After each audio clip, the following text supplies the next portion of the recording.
Good afternoon, everyone. You just start with, I guess, a recap of last week and an update.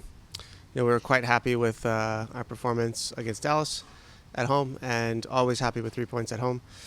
Thought we implemented our ideas pretty well, and built on what was already against Colorado. What we saw against Colorado, we built on that offensively, and I think improved a little bit. So we're moving in the right direction there. Did unfortunately have a couple setbacks in the game, most notably Aaron Long, who has pulled up with a season-end injury and has, as of last night, been successfully operated on already, who on his left Achilles. And so we'll miss Aaron for the rest of the season, and making sure he gets the best care possible to get him back as healthy and better moving forward. Ryan Raposo also came up with an injury in the last game, and will also be out for this match in Minnesota. Thank you, Coach. We'll move to take questions. Josh Gross, go ahead.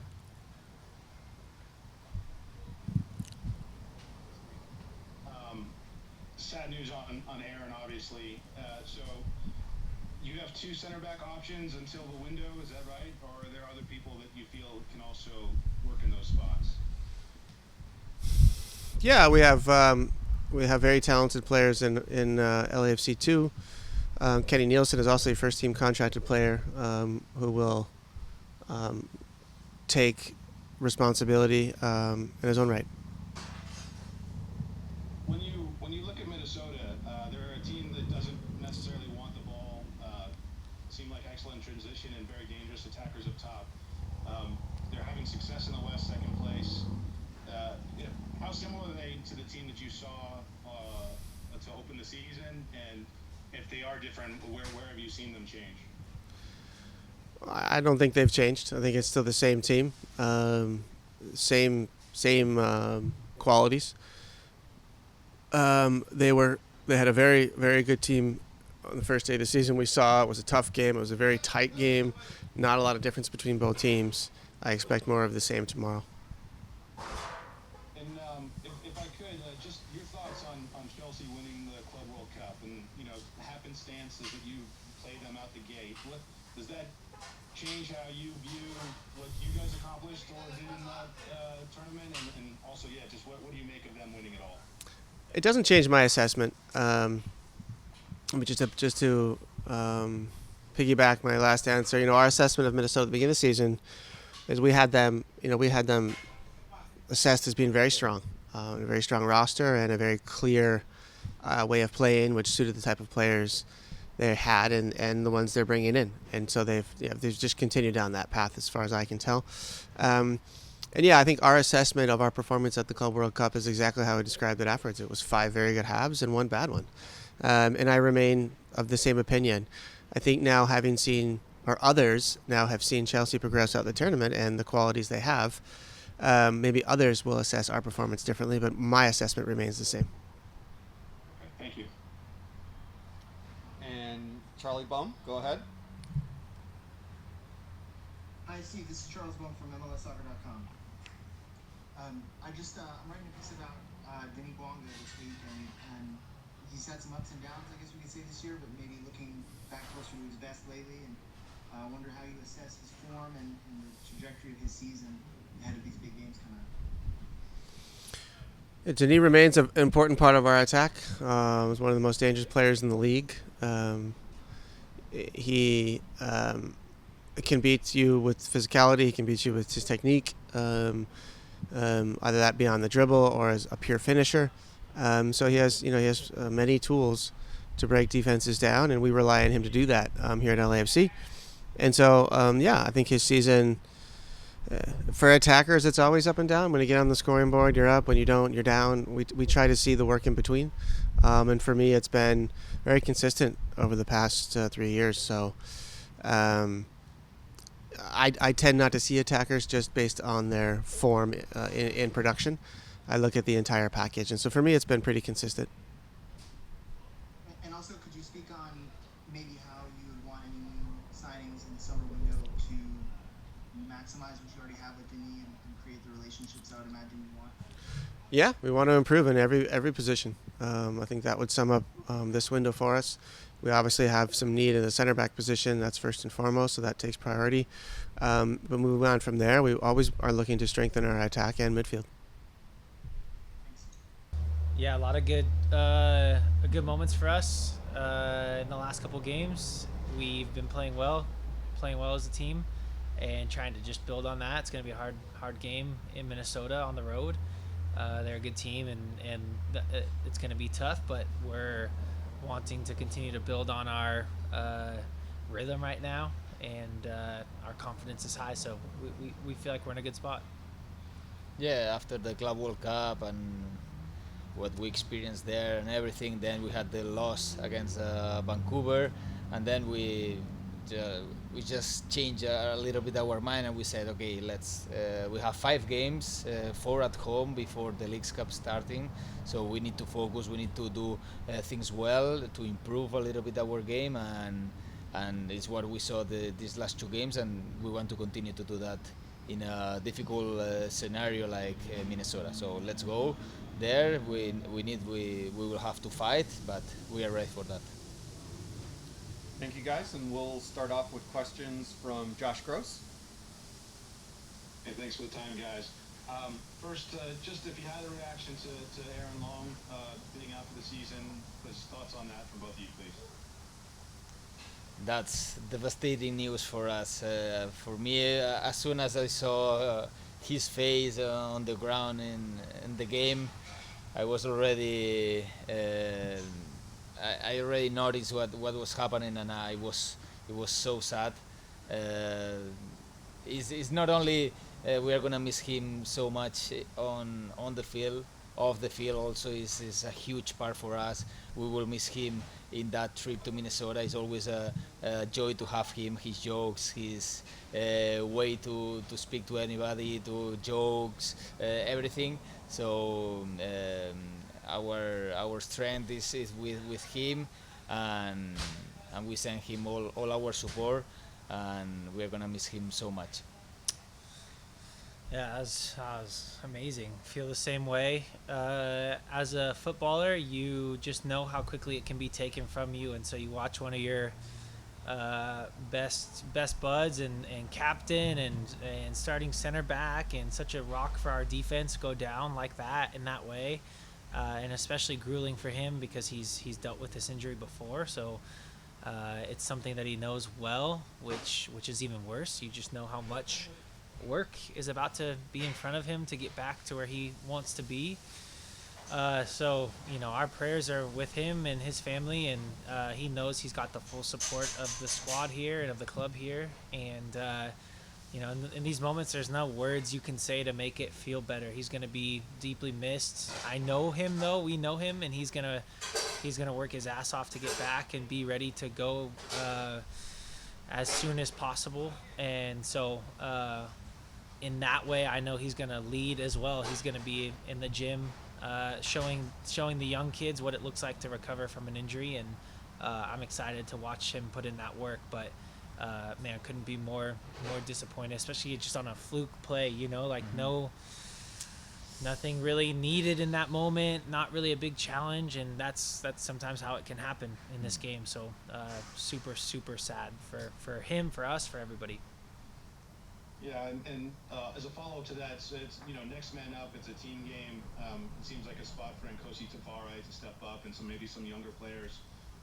Ryan, what do you think about this chance for Nkosi and the opportunity to see him get on the field some more? Yeah, we've been talking about that and talking about the beginning of the season having 7 center backs on the roster, and now you look at our roster and look at who's stepping up, and I think that's why our roster was so deep at that position, because we've had people that have needed to step up, especially if we haven't done it much, but if we try to play in a 3-back or 5-back system, you got to have those extra center backs, and so we've had the numbers there. And again, football's that way. You never know when your name's going to be called, and credit to Coast. This guy's been training hard, ready for his number to be called, and as soon as the opportunity comes up, he's ready to take it. there's guys like Kenny Nielsen that have come up from the second team to give us some support as well, and you can see it in their eyes. Like, these guys are ready to step up and take their shot, take their moment. So that's the joy of playing for a club like this and playing for a team like this is the next guy can step up, and our quality is still there. It doesn't drop, and we can go win these games without a doubt. So that's the mentality. There's no mentality of like, we're not at full strength, or we can't get these results now. It's everybody's ready to step up and play their role. A couple more from me, and this is not the most eloquent transition, so I apologize, but just thinking about the Chelsea victory on Sunday, you guys obviously started the tournament against Chelsea. Does that mean anything for you that you play the eventual champion, and does that change at all how you perceive the experience that you had? No, just it's true. It feels better, that we lost against them, and I think we competed really good against them. We were so mad after that game. We had so many regrets, like, we could do a little bit more, we could score on that action, or we could the second goal, take 1 point from them. So it's good for us, for our confidence, to say, these guys that won the whole thing, we were able to compete against them. It's true that it was the first game, maybe it was the first pre-season game, or whatever you want to call, last game of their season, and they were a little bit not fit or something. But I think it's good for our confidence. If we are good, we respect our idea and everything, we can compete against everybody, even the winner of the Club World Cup. So we have to take this from that game and put it on our next MLS games and Leagues Cup, and it's going to be important for us. And lastly for me, Ryan, there was a lot of talk before the Club World Cup about the players' share of the Club World Cup prize pool. That, I guess, was officially determined on June 27th. There was an agreement between the league and the players. Two questions on that front. One, was it a distraction for you during the tournament for the team? And two, are you satisfied with how the terms officially played out in the end? Yeah, it was for sure a distraction, so much so that I stopped being a part of the negotiations as we got further into the process. It was just clear that the negotiations weren't going anywhere. We had a tournament to play. The players were committed to the tournament and wanting to be a part of something that should have been a joy for the whole league, for all of the clubs participating. It should have been something that the league and the owners and the players and the clubs were all in unison with, in going after and doing so with excitement. And instead, the whole energy changes, the whole feeling changes. It becomes now a negotiation about what people can get, and I hate that side of this sport. It is a business, so I understand there is that side of the sport, but we hate it as players, and I wish there was a way to just say what's fair and have some like third party mediator just come in and say this is what's fair. So that's difficult. There's no way to get that out of your head when you're trying to talk before games of what do we need to organize? Do we need to try to take a stance before this game? And do we need to wear this thing or do this post or do this thing before that game? And so your mind isn't able to focus on the game. And that was what the owners decided they wanted to do. I do want to caveat and say we had communication with our owners, and our owners were here pushing hard for us. And so I know that the ownership group across the league isn't all on the same page, and so that also is difficult. It's like, how do you push against the group of owners with also acknowledging the things that our owners are doing for us and for the things here? So it's a really hard conversation, so much so that I realized, like, am I willing to not get on the field to show some sort of like strike or something? And I wasn't. I wanted to play this tournament. I think our team wanted to play. We wanted to represent our club well. And so at that point, you're just like, okay, we don't have a ton of power. We're just gonna go forward and play and see what happens. So super disappointing. It's not how it should have been. Not how it should have gone. And honestly, I can't even tell you where we settled at this point, because I turned it off and started just focusing on the tournament and what was ahead of us. I the last thing I'll say is I think it's difficult that a lot of teams in this Club World Cup, because of it being a new format, because of it being the first time the tournament was like this with this much money and these many things, a lot of teams were all figuring it out at the same time. So you weren't able to point to a team and say, hey, this is the norm, this is what most teams are getting, this is what they're doing for their players. A lot of it was being decided as the tournament was happening, because we just hadn't seen this sort of money or this sort of setup before. And so that made it difficult too. There wasn't really a team to point to or something to say like, hey, this is what the average is amongst the teams that are competing or whatever. So I think again that the players got taken advantage of with whatever we settled at, but that is ultimately on the owners and the players, and we as players have to be accountable for that as well a little bit. But yeah, not a good look. Not a good look for the league. Not a good look for the club. Not a good look for the players. Not a good look for anybody. And it should have never gotten to this moment. We should have gone in with joy, everybody excited to split a huge amount of money that was being thrown at this tournament, and instead it's millionaires pickpocketing over little, pinching pennies over little amounts, and so it's frustrating. Sorry, I went too long, but I realized I hadn't remembered or thought about it for a month now. So. All right. Well, sorry to bring it up, but thank you for the time. Appreciate it. All right. Thank you. And as we continue, we are getting a little crunched for time. So Charles, Daniel, I want to get to both of you. If you guys could just keep it to one question each, that way both of you can go. And Charles, if you want to start. Hey guys, this is Charles Bone from MLSsoccer.com. Thanks for your time today. I'm writing about Denis Bouanga with you guys playing a couple of huge games this week, and it seems like he's experienced some emotional highs and lows this season, and particularly in the last month or two. What have you seen from him, and how central is he to your best version of yourselves? Denis is always the same. Is for you say highs and lows, but his work rate, his runs, his effort, his ambition to play, to score, to assist, it's always the same. For us, is our team depends on him. We all know that we have everyone has to do a little bit more to support him in scoring. For example, now Nathan, Java, they are doing well in the last couple of games, helping him a little bit more. Ryan also overlapping him, making all the teams they mark with two players, Denis. So now we have to be able to give him a little more of air, to have his actions, to have his game, but I would say always he is the same. He helps us so much, always with his runs. We are playing every 3 days. It's been fatigued. It's been tiring this last couple months, and he wants to train. He wants to finish the trainings, and he's shooting at the goalies.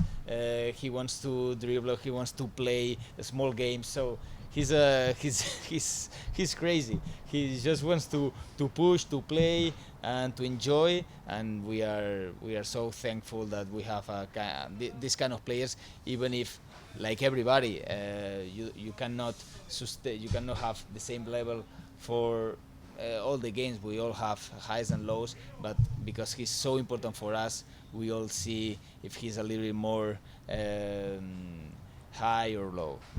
And nobody in the league is getting double and triple teams like this guy is. Every time he touches the ball, every team is throwing 2-3 guys to go defend him. There's not a player in the league that sees that sort of attention, and so for him to be doing what he's doing, even with that attention, is crazy. Thanks. All right, Daniel, one question. ¿Qué tal, Sergi? Saludos. Preguntarte futbolísticamente, ¿qué es lo que ganó el LAFC en la victoria contra Dallas, sabiendo lo importante que esta semana con doble juego? Y finalizando también un comentario respecto al tráfico del sábado, si te gustaría ver, por ejemplo, una unión entre las barras, quizás, sobre todo que ambos han estado mostrando apoyos en sus partidos sobre lo que está pasando en la ciudad. ¿Qué pensarías de una unión entre ellos para hacer algo por la comunidad? Gracias. This question's probably for me. Yes, I think so. No, pues bueno, el partido con Dallas pues muy importante para nosotros, es lo que he dicho antes. Después de la derrota de Vancouver queríamos centrarnos en estos 5 partidos que vienen antes de la Leagues Cup, saber que tenemos que sacar los máximos resultados posibles para ir con confianza a esa competición que también nos gusta mucho y este año va a estar muy interesante, y en eso estamos. Ahora hay que ir a Minnesota con todo, a luchar, a saber que será una guerra, y después ya nos centraremos en el partido del sábado contra Galaxy, que como tú dices, pues sí, ojalá podamos ver un ambiente como el que vemos siempre en todos los tráficos, un ambiente en que las dos aficiones pues animen a sus equipos, quieran que sus equipos ganen con todo, que haya ese, lo que tú has dicho, ese elemento de un poquito de que nos una a las dos aficiones y nos una a favor de la ciudad y de todo lo que ha pasado durante este último mes y medio. Y también podría ser algo bonito como respetar la rivalidad deportivamente, pero unirnos un poco en lo que está pasando en la ciudad, así que esperemos ver un poco eso.